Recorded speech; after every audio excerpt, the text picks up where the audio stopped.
સ્મશાન કરતા સંસાર વધુ ખતરનાક છે, કેમ કે સ્મશાન તો મરેલાને બાળે છે, જ્યારે સંસાર જીવતાને બાળે છે. એ જરૂરી નથી કે દરરોજ મંદિરે જવાથી માણસ ધાર્મિક બની જાય, પણ કર્મ એવા હોવા જોઈએ કે માણસ ગમે ત્યાં જાય, મંદિર ત્યાં જ બની જાય. કર્મ જ એક એવી હોટેલ છે જ્યાં આપણે ઓર્ડર નથી આપવો પડતો, આપણને એ જ પીરસવામાં આવે છે જે આપણે જીવનમાં રાંધ્યું હોય છે. સેલ્ફીની જગ્યાએ ક્યારેક કોઈકનું દુઃખ ખેંચી શકો તેવા પ્રયત્ન કરજો. દુનિયા તો શું, ઈશ્વર પોતે પણ લાઈક કરશે. વિશ્વાસ કરવામાં થોડું ધ્યાન રાખજો સાહેબ, કેમ કે સાકર અને મીઠાનો રંગ એક જ હોય છે.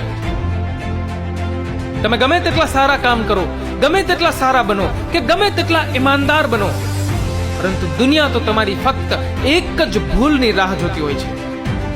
કળિયુગ છે સાહેબ, જૂઠાનો સ્વીકાર થાય અને સાચાનો શિકાર થાય.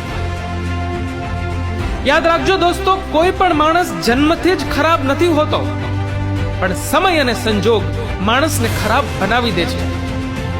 ક્યારેક પૈસાની જરૂરિયાત, ક્યારેક પ્રેમનો અભાવ, ક્યારેક પોતાઓનો સાથ ના મળવો, તો ક્યારેક પોતાનું કોઈ છોડીને જતું રહે. આ બધી પરિસ્થિતિ માણસને ખરાબ બનાવવાનું એક કારણ બને છે.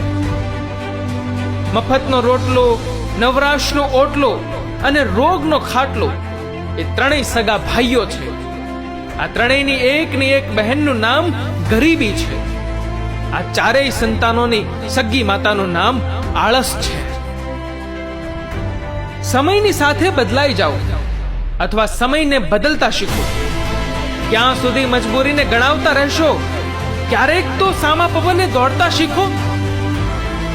દોસ્તો, જો તમને આ વિડીયો પસંદ આવ્યો હોય તો વિડીયો લાઈક, શેર અને ચેનલને સબસ્ક્રાઇબ કરજો અને તમારા કિંમતી મંતવ્યો નીચે આપેલા કમેન્ટ બોક્સમાં જરૂર જણાવો.